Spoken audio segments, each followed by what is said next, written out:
Bonjour tout le monde, j'ai trouvé enfin un petit peu de temps pour continuer à explorer les possibilités de Turbo Pascal et de l'Amstrad CPC et CPC+. Ça m'a permis de faire cette nouvelle vidéo. Alors on va s'intéresser aujourd'hui à la possibilité de gérer la souris AMX en Turbo Pascal.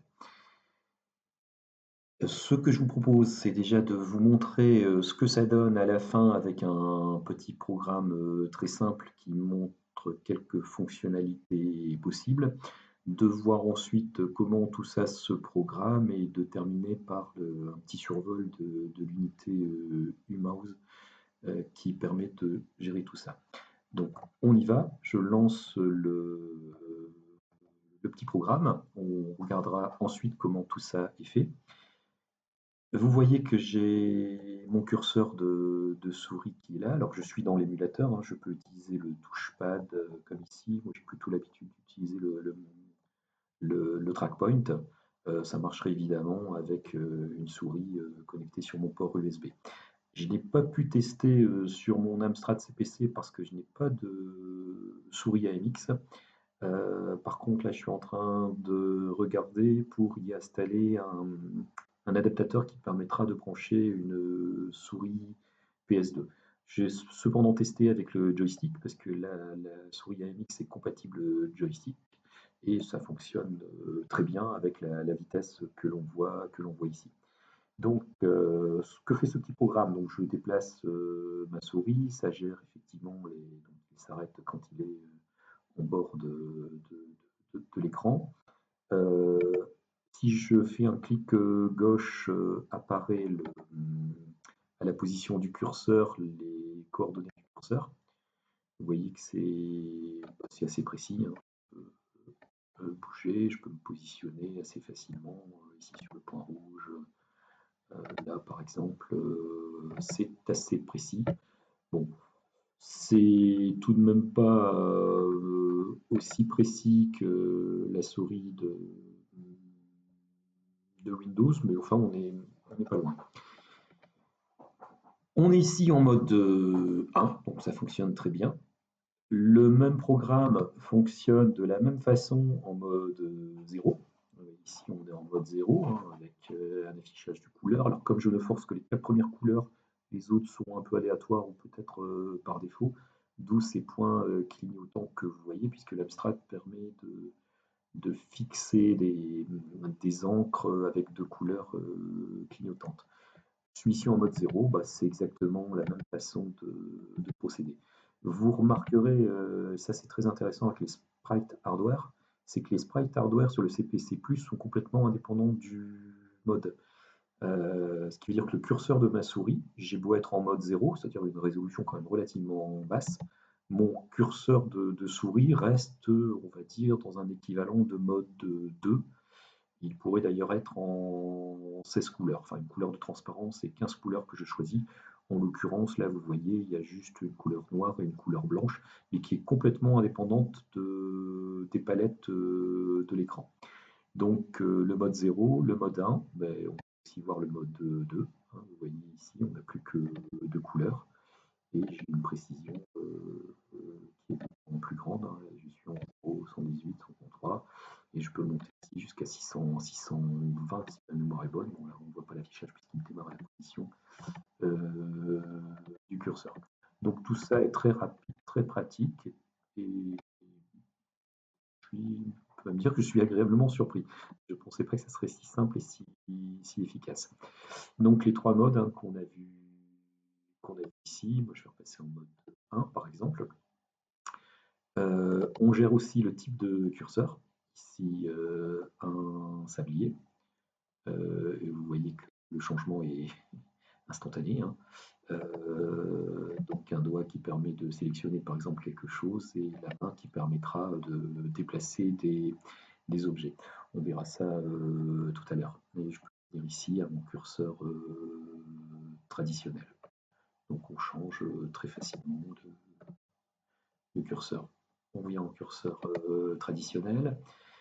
Je vais quitter ce programme, on va regarder comment ça marche. Pour quitter le programme, bah, le petit programme est prévu de telle sorte qu'en cliquant sur le bouton droit de la souris, je sors du programme, je retourne donc à mon Turbo Pascal. Vous voyez que je suis à vitesse 100%, je vais éditer ce programme-là. Donc là, je suis à la vitesse réelle du CPC. Quand je développe, je multiplie la vitesse par 3, je mets le mode turbo et c'est instantané. Là, vous avez vu qu'on voit l'écran s'afficher en mode turbo, pas du tout, c'est complètement instantané. Comment donc fonctionne ce programme? Déjà, il fonctionne que sur CPC+, puisqu'il utilise les sprites hardware. Pour l'adapter au CPC classique, en fait, il faudrait développer une unité de sprite soft, logiciel. Ça, je pense le faire à un certain moment, mais c'est pas du tout dans mes priorités. Il y aura aussi un défaut, si on utilise des sprites soft, bien évidemment, la souris en mode 0 sera beaucoup plus grossière que ce que l'on a vu là, puisque là, on est dans une résolution qui est équivalente pour les sprites au mode 2, alors qu'on est en mode 0. Et en plus, ça gère de manière totalement automatique la transparence, d'où la rapidité de l'ensemble. Bon, on définit les variables dont on aura besoin, on verra ça tout à l'heure. Une petite procédure qui permet de changer de mode graphique. Donc cette petite procédure-là permet de forcer le mode graphique et d'afficher 200 points en couleur de façon aléatoire sur l'écran. Donc cette mode M permet de choisir le mode 0, 1 ou 2 en fonction du paramètre que l'on passe. Comme je l'ai dit dans d'autres vidéos, les commandes sont en général structurées en blocs de 3 lettres. Donc set mode pour fixer le mode, get mode pour récupérer le mode. C'est toujours la même syntaxe qui permet de retrouver très facilement en fait des commandes. C'est très mnémotechnique quand on a un petit peu l'habitude. Ici, on a l'affichage des 100 points, hein, donc avec cette graphic pen de manière aléatoire et le draw point absolu. Donc je trace un point, une adresse absolue. Donc en coordonnées utilisateurs entre 0 et 640, entre 0 et 639 même, et entre 0 et 399. Bon, en fait, il n'y a que 200 points, mais ceux qui connaissent l'abstract connaissent ce sujet-là et les coordonnées utilisateurs. Et ici, on affiche nos 7 carrés là, qui apparaissent en haut à gauche de l'écran et dans lesquels je peux cliquer. Petite procédure qui est là. Alors, le programme principal, qu'est-ce qu'il fait? Toujours quand je fais ce genre de programme, il faut démarrer en masquant le curseur texte, parce que par défaut, si on ne le fait pas, on aura toujours un curseur texte, donc un carré, hein, comme on le voit ici, mon carré, enfin rectangle plutôt, le rectangle blanc, systématiquement, le Turbo Pascal avec le CPC, si on ne cache pas le curseur texte, il va afficher un curseur texte en haut à gauche de l'écran, donc on aura un carré malvenu. On le cache systématiquement. On fixe la palette du mode 1, c'est les 4 premières couleurs que je souhaite utiliser. Donc le fond qui est en bleu foncé, ma couleur 2 qui est le bleu clair, et les autres sont du rouge et du jaune si ma mémoire est bonne. Et je force le changement de mode, procédure qu'on a vue avant. Je déloque la ZIC. Alors on est sur un CPC+. Le CPC+, est doté d'un ASIC. Sur Internet, vous trouverez des explications très claires sur ce que ça fait. L'ASIC, c'est dans l'abstract CPC+, qui permet de gérer plein de choses et c'est assez bluffant, moi je trouve, même s'il est parfois critiqué par rapport à certaines limites. Mais il permet de gérer les sprites hard, il permet de gérer 4096 couleurs, enfin une palette de 4096 couleurs, ce qui est quand même très pratique, permet de faire des choses très sympas en mode 1, d'avoir des dégradés beaucoup plus fins que ce qu'on peut faire sur un CPC traditionnel. Par contre, ces fonctionnalités-là ne sont pas accessibles par défaut, il faut déloquer, c'est le terme, débloquer, on va dire, la ZIC, d'où la commande DLK pour déloc ASIC. Une fois qu'il est déloqué, il faut l'ouvrir. Il faut qu'on ait possibilité d'ouvrir et de fermer cet ASIC. Pourquoi? En fait, ce qui se passe, c'est que l'ASIC utilise 16 kilooctets de la mémoire de l'Amstrad et il utilise 16 kilooctets qui sont placés entre les adresses hexadécimales 4000 et 8000. Alors ça a quelques inconvénients. Pourquoi c'est comme ça? C'est parce que l'Amstrad CPC, c'est un ordinateur 8 bits, donc il n'y a que 64K qui peuvent être accessibles au bon moment. Le CPC+, il a 128K Donc forcément, il faut jongler avec les banques mémoire pour accéder à la totalité de la mémoire disponible, dont les 16 kilooctets de RAM vidéo. Le Turbo Pascal avec le CPM, en plus des spécificités, c'est que la mémoire vidéo en CPM, elle est à l'adresse 4000. Elle est entre 4000 et 8000, et elle n'est pas dans la banque principale du Turbo Pascal. C'est géré par le CPM, c'est relativement transparent, mais il faut quand même avoir ça en tête. Ce qui veut dire que quand on ouvre la ZIC, il y a deux choses qui se passent. La fenêtre en mémoire entre 4000 et 8000 tape dans la ZIC, elle ne tape plus dans la mémoire vidéo, et en plus mon code qui serait à cette adresse-là n'est plus accessible. Donc il faut gérer ça. Curieusement, c'est moins pénible à gérer que ce que je pensais, mais il faut être un petit peu organisé. Donc on fixe juste deux couleurs de notre palette de sprites, hein, donc, puisque les sprites ont des palettes, une palette de... Tous les sprites sont sur une palette de 16 couleurs, enfin, on va plutôt dire 15 couleurs. Une couleur de transparence qui est la couleur 0 et 15 couleurs que l'on peut choisir en rouge, vert, bleu, donc 4096 couleurs. Les couleurs des sprites, la palette de sprites est complètement indépendante de la palette de l'écran. Ce qui veut dire par exemple qu'en mode 0, je peux afficher simultanément à l'écran avec un CPC+, et sans aucune contrainte, 32 couleurs, enfin on va dire 31 si j'enlève la transparence, 32 si on compte le bord, avec deux palettes de 4096 couleurs. Ça permet de faire quand même pas mal de choses. Sachant qu'il y a 16 sprites hard, ce qui est pas mal, même si évidemment, si on en avait plus, on se plaindrait pas. Alors, on continue. Init mouse, c'est la commande qui initialise la souris, qui la positionne au centre de l'écran et qui, par défaut, lui affecte le graphique d'une forme flèche. Et DSP mouse, c'est pour afficher la souris. Donc, de la même façon que pour d'autres commandes, DSP permet d'afficher et hide, HID, permet de masquer, de cacher. Ce qui veut dire que si je m'arrête ici, en fait, si mon programme s'arrêtait là, j'affiche un écran, j'affiche mes 200 points sur l'écran, j'affiche mes 7 carrés en haut de l'écran, et j'affiche ma souris au milieu de l'écran sous la forme d'une flèche. Maintenant, cette souris, il faut qu'elle bouge, il faut que je gère, enfin ce qu'on a vu précédemment, hein, qu'est-ce qui se passe quand je clique dans tel ou tel carré, comment ça marche. Bon, j'ai juste une boucle ici toute bête, hein, une boucle repeat utile, hein, donc très classique. Donc je répète tout ce qui est là-dedans jusqu'au moment où, c'est ce qu'on voit en bas, le get mouse click me renvoie un right click, clic droit.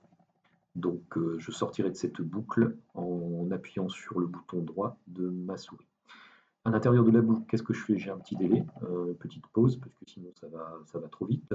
Le get mouse pause, c'est ce qui permet de déplacer la souris. Alors, ça va pas de soi, mais ça va peut-être mieux en le disant. On est évidemment pas du tout dans une programmation événementielle telle qu'on peut la retrouver dans Windows, dans Delphi ou dans d'autres outils, et même dans TurboVision, dans certaines anciennes versions de Turbo Pascal, enfin anciennes, moins anciennes que le Turbo Pascal 3, on a possibilité de gérer des événements. Ici, la gestion de la souris et des clics est entièrement procédurale. Donc pour des interfaces simples, ça pose aucun problème, mais on ne va pas refaire Windows, c'est pas le but d'ailleurs. Donc getMouse, ça va gérer le déplacement de ma souris, l'affichage et récupérer les coordonnées. Une autre commande, une fonction qui renvoie vrai ou faux, c'est la fonction get. Enfin, elle ne renvoie pas vrai ou faux, en fait, elle renvoie un byte, un octet, le get mouse click, qui renvoie un octet, et en fonction des bits qui sont on ou off sur cet octet, je sais si l'utilisateur a cliqué sur le bouton droit, le bouton gauche, le bouton central. Alors le bouton central, j'ai un petit problème avec l'émulateur, ça ne fonctionne pas, je ne sais pas pourquoi, il faut que je regarde ça d'un peu plus près. Ici, vous avez vu que quand on clique dans les carrés qui sont en haut à gauche, premier carré, on change de mode, on passe en mode 0, le deuxième, on passe en mode 1, le troisième, on passe en mode 2, et ensuite, on change le curseur de la souris. Ici, volontairement, j'ai utilisé cette commande-là. En fait, comme on est dans quelque chose de structuré et de carré, il serait beaucoup plus efficace d'avoir une petite formule mathématique qui nous permette de sélectionner directement la fonction plutôt que cette série de tests qui est là. Mais ça marche très bien aussi comme ça. Donc la fonction mouse in rectangle, en fait, souris dans rectangle, renvoie vrai ou faux si la souris, au moment où je clique, se trouve dans le carré entre 0 et 39, 0,19, etc. Donc, si elle y est, j'effectue cette commande-là. Sinon, je teste le carré suivant, etc., etc. Si elle n'est dans aucun des zones cliquables que j'ai prévues, alors j'affiche sur l'écran la position du curseur, j'affiche les coordonnées de l'endroit où j'ai cliqué. Donc je récupère la position de ma souris. Donc, ça, c'est une syntaxe typique du Pascal qui utilise des records. Donc la souris est définie comme un enregistrement. À l'intérieur de cet enregistrement, j'ai un sous-enregistrement, les coordonnées XY. Et là, j'ai la position X de ma souris. Y, je les récupère. Ici, pour afficher sur l'écran les coordonnées, il faut absolument que je ferme la ZIC, parce que sinon, quand je vais faire mes commandes type write ou écrire, le système va écrire dans la mémoire de la ZIC plutôt que d'écrire sur l'écran. Donc c'est truc bizarre ou plantage assuré. Donc je ferme la ZIC, je positionne mon curseur à l'endroit qui va bien pour afficher le texte. Alors, les sprites hardware n'utilisent pas les coordonnées d'utilisateur, donc il y a un petit renversement de coordonnées à faire ici. Je sélectionne mon stylo 1 pour écrire en bleu ciel si ma mémoire est bonne. Et j'ai deux commandes, set tag et remove tag, qui sont l'équivalent en basique si ma mémoire est bonne, du tag et du tag off, je crois, qui permettent de rediriger les écritures de texte à l'endroit précis, au pixel près, du curseur graphique. Donc la commande de Pascal pour écrire, c'est write, c'est pas print, mais ça fait exactement la même chose. Avec la syntaxe 2.3, c'est un formatage qui force l'écriture en trois chiffres. À la fin, je remove tag, c'est-à-dire que j'enlève le fait que mes instructions de type écriture seront sur le curseur graphique, de façon à ce qu'elles reviennent sur le curseur texte. Et je rouvre la ZIC pour la suite. Alors, ouvrir et fermer la ZIC, ça prend un petit peu de temps processeur, mais très peu par rapport à ce qu'on va faire là. Et comme je vous le disais, le until, jusqu'au moment où je clique sur le bouton droit de ma souris, je sors, et la fin, c'est juste pour sortir de manière propre. Je cache la souris, donc hide mouse, parce que si je ne la cache pas, et même si je ferme la ZIC, le sprite va rester visible sur l'écran. Bon, donc on fait ça proprement, on cache ce sprite. J'ai des commandes d'ailleurs aussi du type hide all sprite, j'aurais pu utiliser celle-là, mais il y a une commande spécifique là pour la souris. Je ferme la ZIC pour éviter tout problème quand on va sortir de ce programme. Je RAZ le buffer du clavier, puisque la souris utilise le port joystick qui lui-même utilise le port clavier. Bref, si on veut éviter d'avoir des flèches, choses comme ça qui s'affichent à la fin, il faut vider le buffer. Et pour sortir proprement, je remets une couleur de fond bleu foncé, une couleur de texte blanche. Je fixe le stylo 1 et je le remets en mode 2 de façon à sortir proprement de ce programme. Voilà pour ce programme principal. Vous voyez que c'est relativement simple à utiliser, un petit peu verbeux. Bon, c'est pas de l'événementiel, donc, mais pour des interfaces assez simples où j'ai par exemple des zones cliquables à droite, en haut, en bas, ou des zones dans l'écran qui sont cliquables, c'est tout à fait utilisable et très, très rapide en fait. Alors, je vais sortir de ça. Ce que je vous propose, c'est d'aller voir l'unité souris. On va voir comment elle fonctionne. Donc, je vais partir dans mon unité U-mouse. Alors, toutes les unités commencent par la lettre U et je les termine en point INC comme des include en fait. Donc, je l'ouvre et il le charge depuis le disque. Je l'édite. Vous voyez on voit les lignes qui s'affichent. On est en vitesse 100%, donc on est exactement comme sur un Amstrad CPC. Si ce n'est peut-être que là, j'ai dû laisser actif l'accès au disque rapide. Ce sera un peu plus lent sur un vrai Amstrad pour lire les documents sur le disque. Mais les lectures, je ne sais pas si c'est une illusion, il faudrait que je mesure ça. J'ai l'impression qu'en CPM, les accès disques sont plus rapides, sans doute qu'il y a beaucoup plus de cache quand on est en MS-DOS. Donc cette unité, comment elle fonctionne? Un peu là-dedans d'ailleurs. Je définis deux constantes pour simplifier les choses. C'est ce que je vous expliquais. Les left click, right click correspondent à des bits du byte que l'on reçoit. Donc pour éviter de se rappeler par cœur les codes, on fixe des constantes. De toute façon, le compilateur lui rechangera ça par cette constante-là, donc ça ralentit en rien le système. Et je regarderai ce qu'il en est du clic central, pourquoi ça ne marche pas. On définit les sprites, donc le sprite, là les noms je les ai mis en français. Le sprite de la souris, si je bouge un peu comme ça, vous devez voir sans doute, en regardant un peu loin ou à peu près, on voit le dessin de la souris. Les sprites ne sont pas du tout compactés, je les ai mis là en dur, ça prend de la place, sans doute trop de place. Bon, c'est pas gênant en l'occurrence. Si on compactait, on pourrait, je pense, facilement, pour ce genre de sprite, diviser par, je sais pas, 6, 7, 8, peut-être même plus, la taille de tout ça, puisqu'on n'a que deux couleurs et beaucoup de redondance. Donc le sprite flèche, le sprite sablier qu'on voit là, bon, je vais passer vite fait.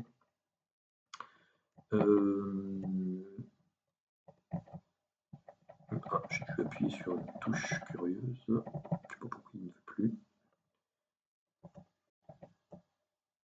Ouais. Donc le sprite doigt qu'on a vu et le sprite main, donc on peut les redessiner facilement. Donc vous voyez là en utilisation vitesse CPC, l'éditeur est pratique, mais bon, on voit que la machine date un peu, et en plus comme le CPC n'a pas de mode texte dédié, c'est toujours un petit peu long.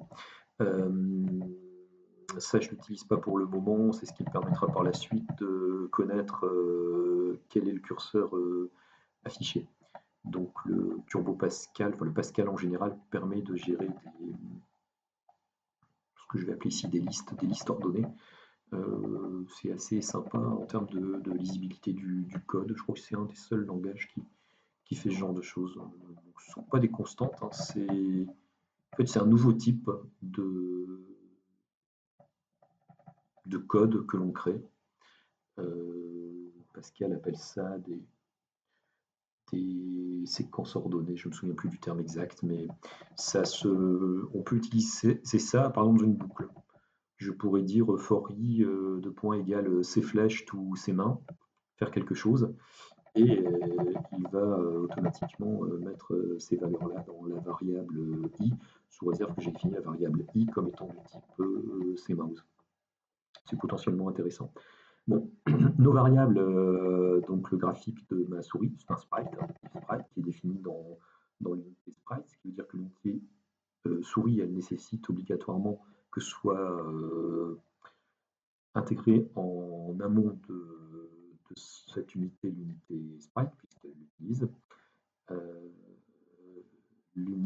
Donc on voit le dessin de la souris, la position de ma souris. Donc c'est un type position sprite. Les types en général, je les commence toujours par T pour m'y retrouver plus facilement. Vous voyez que tout ça, c'est définir des adresses absolues. Les adresses absolues, c'est la ZIC en fait.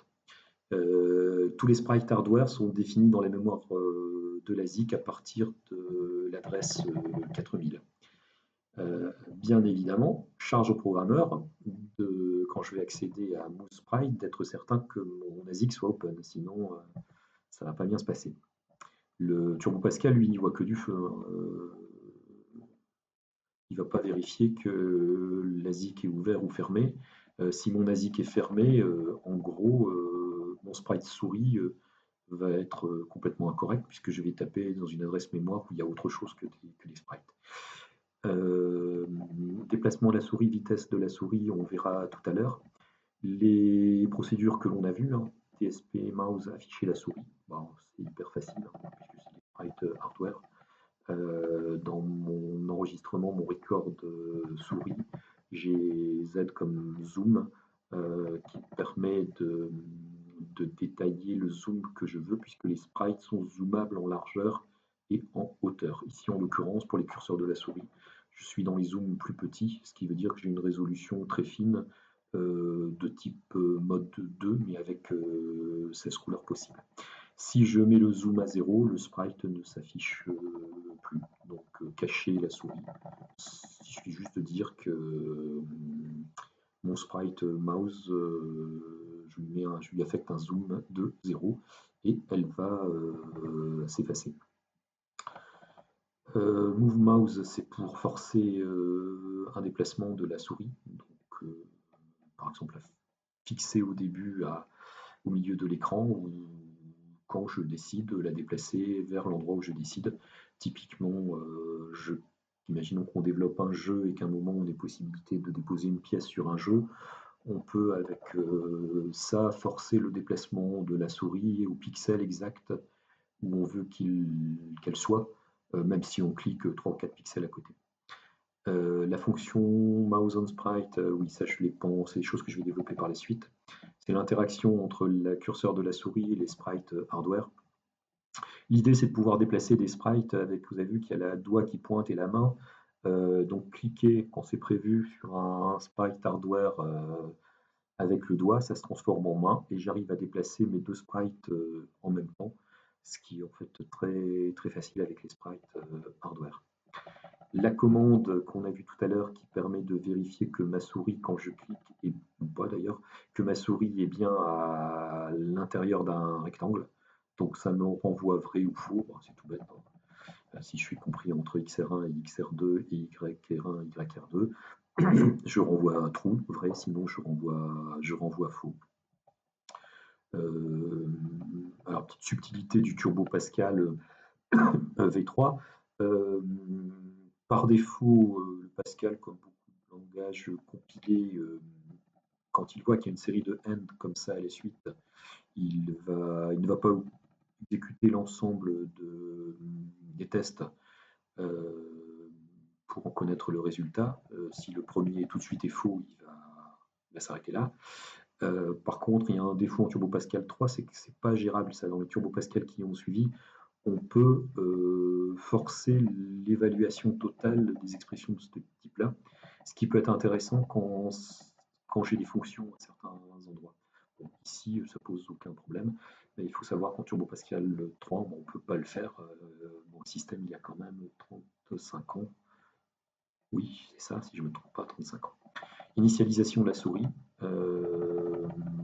C'est la commande qu'on a vue précédemment, qui est tout au début de notre programme. Je la force au milieu de l'écran. Alors, il y a des petites subtilités. Je crois qu'il y a au moins trois modes de coordonnées différents avec l'Amstrad. Celui sur les sprites hardware, il est un petit peu curieux parce que en largeur, il va de 0 à 640, quel que soit le mode dans lequel on est, et quels que soient les zooms d'ailleurs. Par contre, en hauteur, il va de 0 à 200, plutôt 199, et non pas de 0 à 400. Donc le milieu de l'écran en Y, c'est 100 et pas 200. Et ici, je force mon sprite comme étant une flèche par une simple infectation, hein, puisque MoveSprite c'est un type sprite, flèche c'est un type sprite, donc c'est un tableau de 16 x 16 pixels, si ma mémoire est bonne. Comme je les ai définis tous les deux avec le même type, je peux faire des affectations aussi simplement que ça, quoi. Donc l'affectation va être directe. Et ici, je cache la souris, parce que souhaitais comment d'initialisation de la souris. Elle ne s'affiche pas, donc charge à, à l'utilisateur de l'afficher quand il veut. Parce qu'il y a aussi une petite subtilité, oui, en Pascal, comme dans pas mal de langages aussi compilés, le contenu des variables au début est aléatoire. C'est-à-dire qu'une variable que je n'ai jamais utilisée, après l'avoir déclarée, elle n'est pas forcément à zéro. Il faut le savoir. Donc on a intérêt à forcer un certain nombre de choses. Pour ça ici d'ailleurs que je force le mousedep, on va voir à quoi ça sert, à zéro. La fonction suivante, get mouse click, c'est ce qu'on a vu, hein, c'est ce qui permet de savoir si j'ai cliqué, clic droit, clic gauche, et demain, quand j'aurai compris comment ça marche, le clic central, c'est pour le coup un simple appel du firmware. L'appel du firmware que l'on fait, c'est le même appel que l'appel du joystick. Alors, là, ça va nous permettre là, de mieux comprendre comment fonctionne la souris AMX. Vous avez vu qu'à l'usage, c'est quand même relativement souple et assez précis. On se positionne correctement.